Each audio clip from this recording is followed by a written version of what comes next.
స్వచ్ఛత అంటే నందిని పాలు మరియు పెరుగు. నమస్కారం. శనివారం శని త్రయోదశి రాబోతుంది కదా, మరి ఈ రోజు ఎలాంటి నియమాలు పాటించాలి, ఎలాంటి పరిహారాలు చేస్తే బాగుంటుంది, ఏ రాశుల వారికి శని ప్రభావం ఉంది, ఏ రాశుల వారు ఎలాంటి పరిహారాలు పాటిస్తే ఈ ప్రభావం నుంచి బయటపడవచ్చు, మనకు తెలియజేయడానికి మనతో పాటు ప్రముఖ ఆస్ట్రాలజర్ బ్రహ్మశ్రీ నందిబట్ల శ్రీహరి శర్మ గురువు గారు ఉన్నారు. నమస్తే గురుగారు. వాగర్థావివ సంపృక్తౌ వాగర్థ ప్రతిపత్తయే జగతః పితరౌ వందే పార్వతీ పరమేశ్వరౌ. ఆదిత్యాయ చ సోమాయ మంగళాయ బుధాయ చ గురు శుక్ర శనిభ్యశ్చరాహవే కేతవే నమః. శృంగేరి జగద్గురు పీఠాధిపతులకి, కంచి పీఠాధిపతులకి నమస్కారములు తెలియజేసుకుంటూ కార్యక్రమాన్ని ప్రారంభిద్దాం. గురుగారు, శనివారం శని త్రయోదశి అత్యంత ప్రభావితమైన రోజని, ఈ రోజు పరిహారాలు పాటిస్తే గనుక ఆ శని భగవానుని సంతుష్టిని చేసుకోవచ్చు అని చెప్తా ఉన్నారు కదా. ముఖ్యంగా ఏ రాశుల వారికి శని ప్రభావం ఎక్కువగా ఉంది? అసలు మొత్తం డామినేషన్ ఈ మధ్య కాలంలో షడ్ఘ కుటుంబి తర్వాత ఆయనదే నడుస్తూ ఉంది. సో మరి ఆయన ఎలా సంతుష్టిని చేసుకోవడం, అసలు ఈ రోజు మనం ఏం చేయాలి, ఏం చేయకూడదు, ఎలాంటి పరిహారాలు పాటించాలి, దయచేసి తెలియజేస్తారా? తప్పకుండానమ్మా. మనకు గమనించుకున్నట్లయితే ఈ సంవత్సరం శని త్రయోదశులు కేవలం 4 మాత్రమే ఉన్నాయి. ఓకే, అందులో 2 అయిపోయాయి. ప్రతి సంవత్సరం ఎన్ని ఉంటాయి గురుగారు? దాదాపుగా 6 నుంచి 8 దాకా ఉంటాయి. కానీ ఈ సంవత్సరం చాలా తక్కువగా ఉన్నాయి. 4 వచ్చి అందులో 2 అయిపోయాయి. ఇప్పుడు మే 24వ తారీఖు నాడు వచ్చేది 3వది, మళ్ళీ అక్టోబర్లో వస్తుంది ఇక 4వది. ఇక తర్వాత ఇంకా శని త్రయోదశులు ఈ 2025వ సంవత్సరంలో లేవు. అయితే ఈ రోజుని సద్వినియోగం చేసుకోవాలి. పైగా విశిష్టత ఏంటంటే వైశాఖ మాసము విష్ణువుకి సంబంధించినటువంటి మాసము. అందున విష్ణువుకి తోడల్లుడుగా శని భగవానుడు కాబట్టి చాలా ప్రసన్నత పొందుతాడు. శివప్రియుడే. కానీ ఇక్కడ ప్రధానంగా శని యొక్క అనుగ్రహం పొందడం కోసం అమావాస్య ముందు వచ్చే త్రయోదశి తిథి చాలా గొప్పది. అయితే త్రయోదశి తిథులలో చాలా రకాలుగా వస్తూ ఉంటుంటాయి. అంటే సూర్యోదయానికి త్రయోదశి తిథి ఉండేటువంటి శని త్రయోదశి ఒకటి ఉంటుంది, ప్రదోషకాల సమయానికి తిథి ఉండేటువంటిది శని త్రయోదశి. ఇందులో ప్రదోష కాలానికి స్పర్శ ఉన్నటువంటి త్రయోదశి తిథి చాలా మహిమాన్వితమైనటువంటిది. కాబట్టి ఇప్పుడు 24వ తారీఖు రోజున మే మాసంలో వచ్చేటువంటిది ఏదైతే త్రయోదశి తిథి ఉందో అత్యంత మహిమాన్వితమైనటువంటిది. మార్చి 29వ తారీఖు రోజున కుంభరాశి నుంచి శని మీనరాశిలోకి ప్రవేశం చేశాడు. కాబట్టి ఇప్పుడు కుంభము, మీనము, మేషరాశి వారికి ఏలిన నాడి శని ప్రభావం, ఇక మిథున రాశి వారికి కంటక శని ప్రభావం, సింహరాశి వారికి అష్టమ శని ప్రభావం, ధనుస్సు రాశి వారికి అర్ధాష్టమ శని దోష ప్రభావం, అలాగే కన్యా రాశి వారికి దాంపత్య దోష ప్రభావం, మరియు కర్కాటకము, వృశ్చిక రాశి వారికి యోగ శని ప్రభావం. వెరసి మేష, మిథున, కర్కాటక, సింహ, కన్య, వృశ్చిక, ధనుస్సు, కుంభ, మీన రాశుల్లో జన్మించినటువంటి వారికి ఈ శని ప్రభావం ఉంటుంది.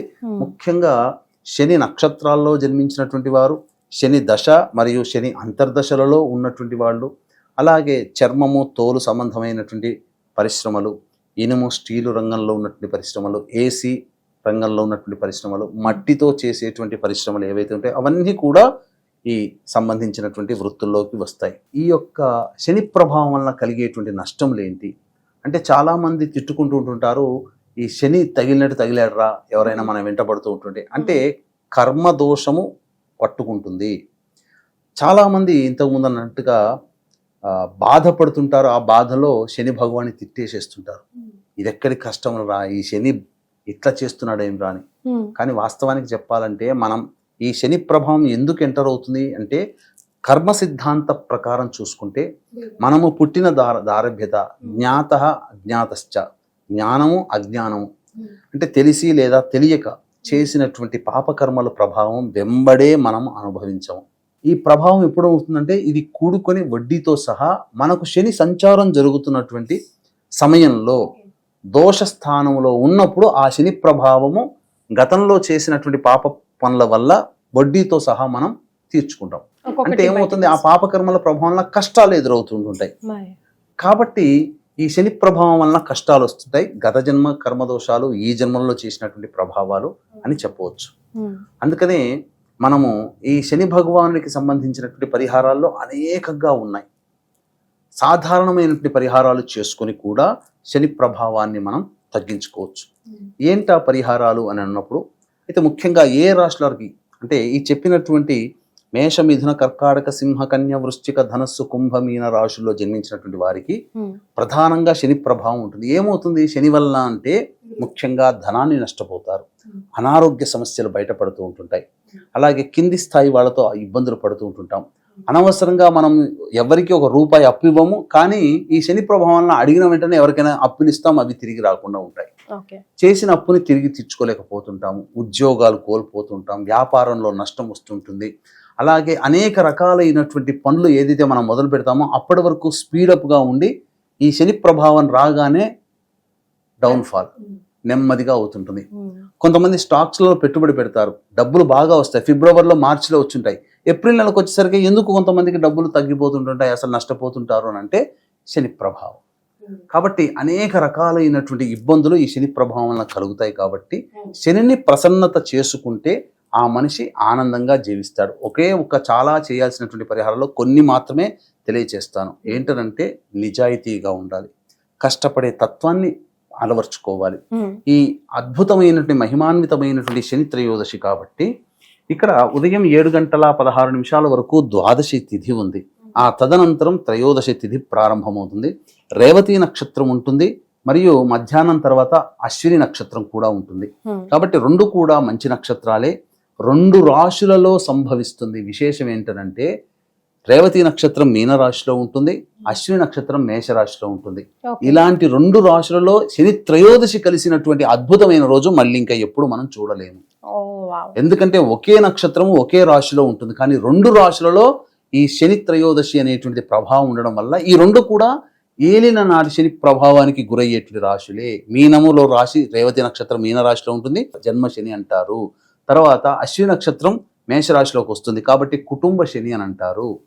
కాబట్టి వ్యయశని మేషరాశి వారికి వ్యయశని, అలాగే రేవతి మీనరాశి వారికి జన్మశని ప్రభావం ఉంటుంది.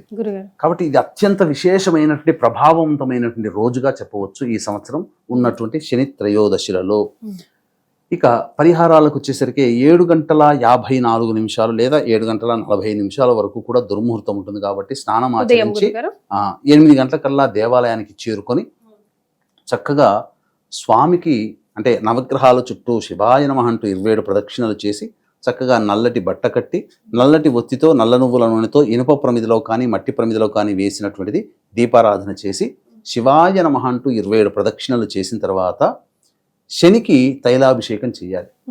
ఇక్కడ మీరు ఏవైనా చెయ్యగలిసినటువంటివి గుర్తుంచుకోవాల్సిన పాయింట్స్ అనేటువంటివి మనం చెప్పుకున్నాం.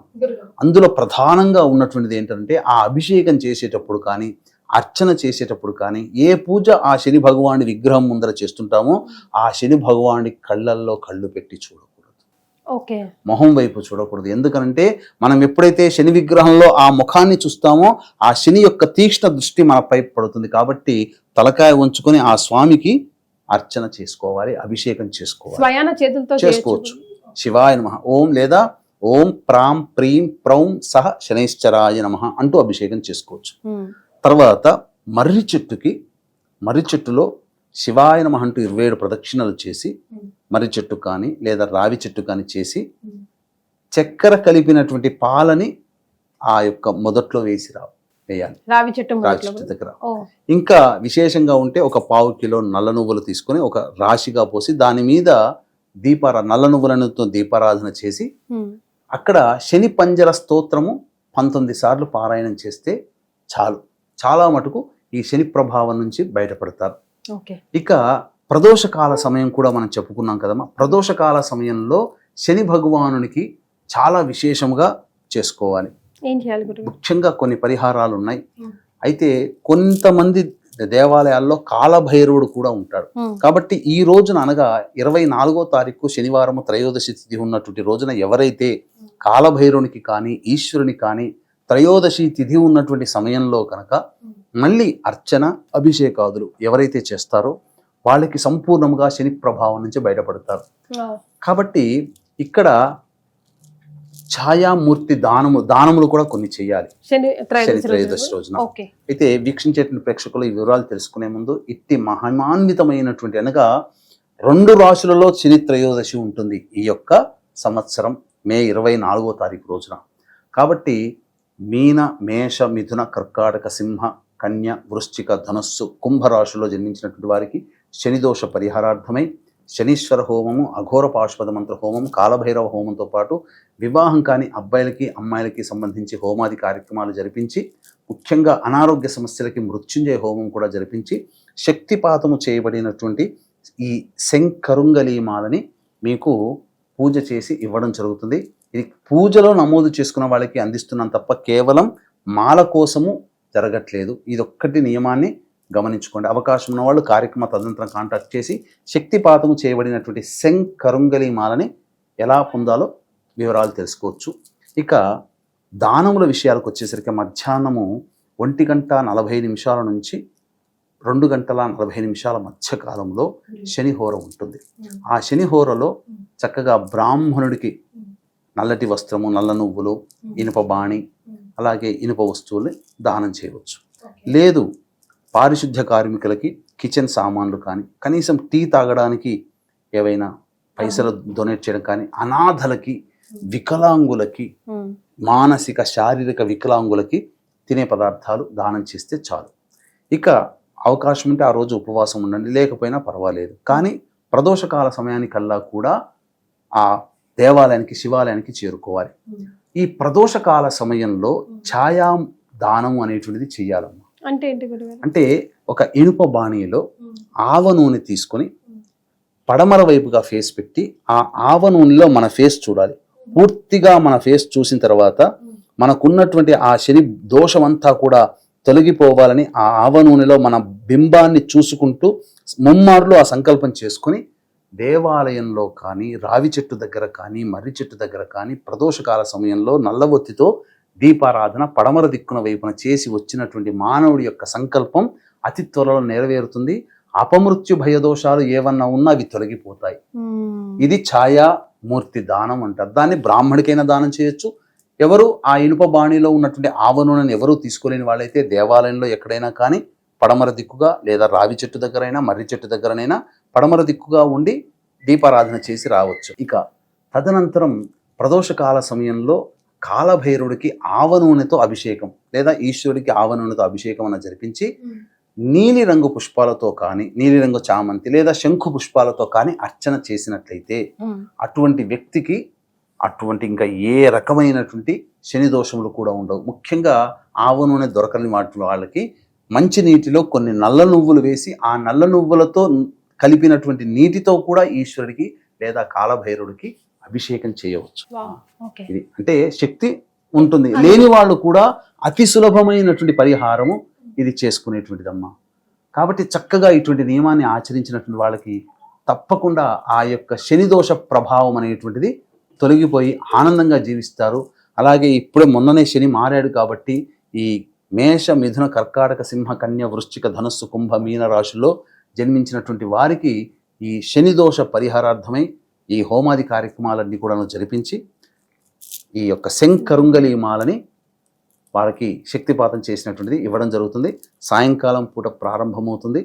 అలాగే సోమవారం అమావాస్య రోజున కూడా ఇటువంటి కార్యక్రమాలు విశేషంగా జరపబడతాయి. ఆ సోమవతి అమావాస్య రోజున కూడా నమోదు చేసుకున్నటువంటి వాళ్ళకి ఈ శంకరుంగలి మాలను కూడా ఇవ్వడం జరుగుతుంది. ఎప్పుడవుతుంది అది? 26వ తారీఖు రోజున సోమవతి అమావాస్య ఉంది. ఈ యొక్క శని త్రయోదశి రోజునైనా నమోదు చేసుకోవచ్చు, సోమవతి అమావాస్య రోజునైనా కూడా నమోదు చేసుకోవచ్చు. శని త్రయోదశికి అయితే సాయంకాలం 5 గంటల లోపల నమోదు చేసుకోవచ్చు అమ్మా. రైట్. సో శనివారం శని త్రయోదశి చాలా అరుదుగా వస్తుంది ఈ రోజు అని తెలియజేశారు. దాంతో పాటుగా ఎలాంటి పరిహారాలు ఏ రాశి వారు ముఖ్యంగా ఈ రోజున చేస్తే బాగుంటుందో తెలియజేశారు గురుగారు. ధన్యవాదాలు. సర్వం శ్రీ ఉమామహేశ్వర పరబ్రహ్మార్పణమస్తు.